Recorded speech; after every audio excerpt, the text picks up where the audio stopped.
Welcome back to my channel Abhipriya lifestyle ব্লগে সবাইকে স্বাগত জানাই। তো এখন বাজে মোটামুটি সকাল 9টা, আর 9টার সময় আমি এখানে চা মুড়ি নিয়ে বসেছি, কারণ সকালবেলাটা আজকে ভাবছি যে চা মুড়ি খাবো। আর তার সাথে পাপাও রয়েছে, আর পাপা কিন্তু ভীষণ দুষ্টুমি করে দেখো। তো আমাদের কিন্তু সকালবেলা রান্না বাড়ি সবকিছু কমপ্লিট, তবুও আমি চা খাচ্ছি কারণ আজকে একটু চা খেতে ইচ্ছা করছে মোট কথা। তো চলো ঝটপট আজকে চাটা খেয়ে নেই। তো চা খেয়ে বসে পড়লাম এই বাজার বের করতে, কারণ মা গেছিল বাজার আনতে। তো আমাদের বাড়ির পাশে দোকান, তো দোকান থেকেই নিয়ে এসেছে। এই যে দেখো নিয়ে এসেছে পেঁয়াজ, কারণ আজকে হবে চিকেন, তো যার জন্য পেঁয়াজটা আমাদের দরকার।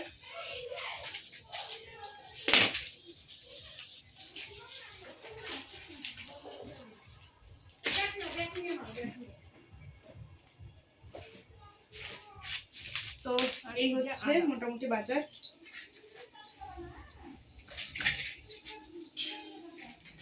পেঁয়াজ আর আদা, তো পেঁয়াজ আর আদা আর নিয়ে এসছে যে আলু।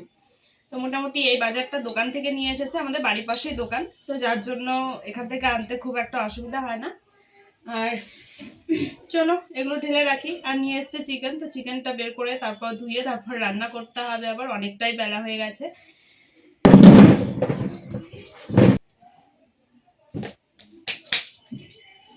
তো এই নিয়ে এসেছে চিকেন, তো চলো চিকেনটাকে ধুয়ে নেব। এখন পাপা নেই, মানে পাপা এখন দিদির বাড়ি গেছে, তো এই ফাঁকে সমস্ত কাজগুলোকে করে নেই আমি। আর মা গেল এখন মানে খাওয়া দাওয়া করছে তবু কাকিদের বাড়িতে। তো আমি তো বলেছি এর আগে যে মা বাড়িতে খুব একটা কমই খায়, এই সকাল টাইমটা বিশেষ করে কাকিদের বাড়ি গিয়ে খাবে, সেখানে খেলে নাকি শান্তি পায়। তো মোট কথা, তো চলো এটাকে আমি ধুয়ে নিয়ে আসি। তো চিকেনটা ধুয়ে নিয়ে আসলাম এই যে। তো এখন আমি সমস্ত সবজিগুলো বানিয়ে নেব, আর তার সাথে আমি রান্নাটা বসিয়ে দেবো, কারণ অনেকটাই যেহেতু বেলা হয়ে গেছে। আর তারপর আবার পাপাকে খাওয়াবো। তো চলো ঝটপট করে কাজগুলো সেরে নেই।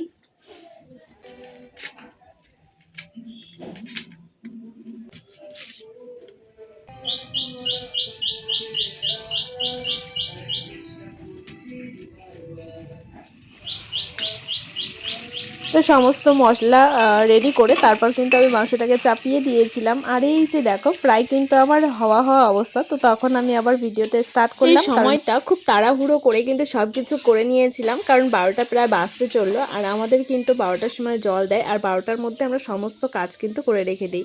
আর এদিকে প্রায় ভাতটা হয়ে এসেছে, মানে এখনও হয়নি, কিছুটা সময় লাগবে। তো এই ফাঁকে আমি আশেপাশে যা কাজ আছে তো সেগুলো আমি করে রেখে দেবো। এই যে যেমন বাসন মাজা, তো এই অনেকগুলো বাসন জড়ো হয়েছিল, আর এদিকে কিন্তু জলও চলে এসেছিলো।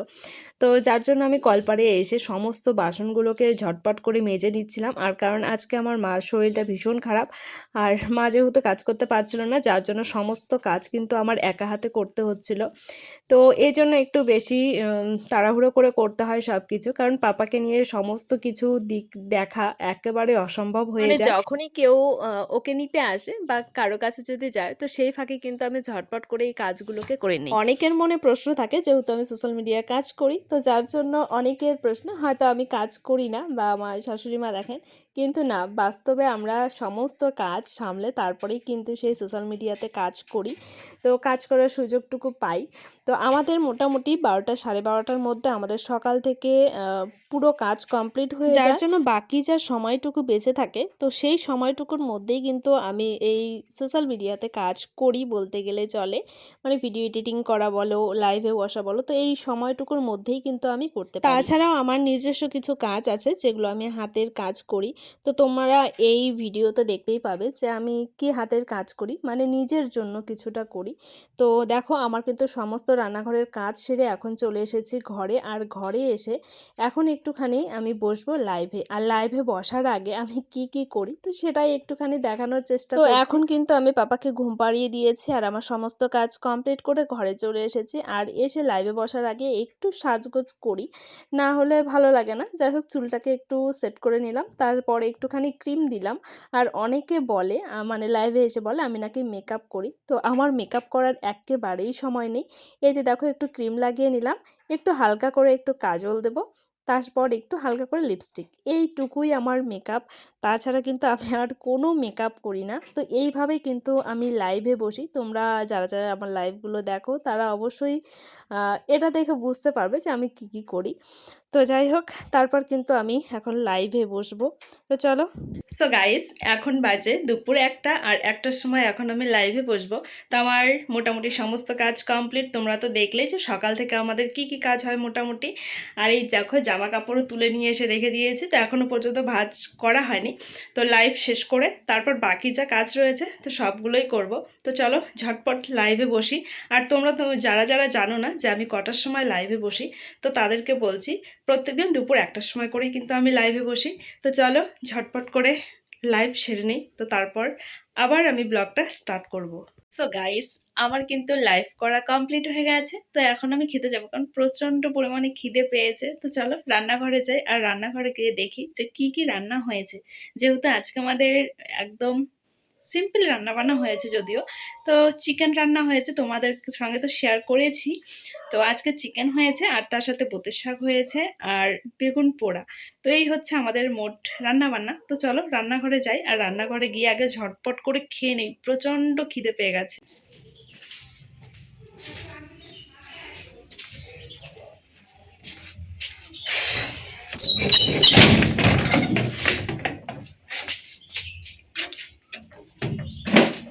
তো আমাদের হচ্ছে রান্নাঘর একদম ছোট্ট মোটো। তো আমি সমস্ত কাজ সেরে তারপরেই কিন্তু লাইভে বসেছিলাম আর কি। তো মাকে ডেকে আসলাম। তো মাকেও এখন খেতে দেবো, আমিও খাবো, কারণ সকালবেলা আজকে আমরা খেয়েছি চা মুড়ি, তোমাদের সঙ্গে তো শেয়ার করেছি। তো এখন বাজে মোটামুটি 2টো, আর 2টোর সময় আমার লাইভ শেষ হয়ে গেল। তো এখন আমি খেয়ে নেই, আর ভাত খাওয়ার সময় বেশি কথা বলতে নেই। তো যার জন্য চলো ভাত খাওয়া দাওয়া করার পর তারপর দেখা হচ্ছে। আর একটা জিনিস শেয়ার করার জন্য আমি আবার ভিডিওটা অন করলাম। এই দেখো কতগুলো কুল নিয়ে এসেছে মা। তো এই কুলটা আমি নবদ্বীপে খুব কম পাই, ঠিক আছে, বাজারে মানে দেখতেই পাই না। তো এই কুলটা আমার ভীষণ ভালো লাগে মাখা খেতে। তো যার জন্য মা বাজারে গেছিলো, তো সেখান থেকে কুল নিয়ে এসছে। তো আগে খাওয়া দাওয়া করে নেই, তারপর কুল মাখবো। তো চলো ঝটপট আগে খাবারটা খেয়ে নেই। এইদিকে দেখো শাশুড়ি আর বৌমা মিলে দুজনে মিলে বসে পড়েছে খেতে। আর আমরা আজকে সকালবেলা চা মুড়ি খেয়েছে জন্য দুজনারই প্রচণ্ড খিদে পেয়ে গেছে। আর অন্য দিন হলে একটু আগে খাই, না হলে একটু পরে খাই। তো আর দেখো ঘরের মধ্যে প্রচণ্ড পরিমাণে মশাও ঘুরছে, আর মার শরীরটা একদম ভালো না, দেখেই বুঝতে পারছো। আর তার জন্যই কিন্তু মা আজকে দুপুরবেলা আর কাকিদের বাড়িতে যায়নি, প্রচণ্ড পা ব্যথা করছে। যার জন্য আমারও একটু সৌভাগ্য হলো যে মার সঙ্গে বসে খাওয়া। আমার না সবার সঙ্গে একসঙ্গে বসে খেতে বেশি ভালো লাগে। আর আমি মানে যখনই আমরা ভাত বেড়ে নেবো, মা ওই থালা নিয়ে চলে যাবে কাকিদের বাড়িতে। সো খাওয়া দাওয়া করে চলে এসেছি। এই যে গোপির রেস, তো এগুলো কালকেই লাগবে, যার জন্য আর কুল মাখার সময় পেলাম না। তো চলো ঝটপট করে গোপির রেস বানিয়ে নিই, এখনো প্রচুর কাজ আছে। আর পাপা এখন ঘুমোচ্ছে, তো এই ফাঁকে আমি সব কাজ করে নেব। অর্ধেক কাজ করে রেখেছি, এই যে আরও অর্ধেক কাজ আছে। তো চলো ঝটপট কাজ করে নেই। আর আজকের গোপী ড্রেসটা বানাতে গিয়ে আমার সাথে যে কি হচ্ছে সেটা আমি নিজেও জানি না। মানে একটার পর একটা ভুল আমি করেই যাচ্ছি এই গোপী ড্রেসটা বানাতে গিয়ে। আর এই গোপী ড্রেসটা বানাতে গিয়ে আমি একদম হিমশিমও খেয়ে গেছি, এতটা পরিমাণে ঘের আর কি বলবো, মানে বলার মতন না। আর এটা করতে আমার অনেকটা সময় লেগেছে, কাল রাতে কিছুটা কাজ করে এখন আবার বিকেলবেলা বসলাম কাজটা করতে। তো এখন বাজে সন্ধ্যে 6টার সময়ও আমার এখনো পর্যন্ত ঘাগড়াটা কমপ্লিট করা হয়নি। আর এই মালটা কালকেই নিয়ে যাবে। তো যার জন্য আজকের ব্লগটা আমি বড় করছি না। তো চলো আজকের ব্লগটা তাহলে আমি এখানেই শেষ করছি। কেমন লাগলো অবশ্যই তোমরা কমেন্ট করে জানাবে। যদি ভালো লাগে চ্যানেলটাকে সাবস্ক্রাইব করে দেবে, আর তার সাথে লাইক আর কমেন্ট করতে একদমই ভুলবে না। তো চলো দেখা হচ্ছে আরও একটা নতুন ব্লগ ভিডিও নিয়ে। তো তোমরা সকলেই ভালো থেকো, সুস্থ থেকো।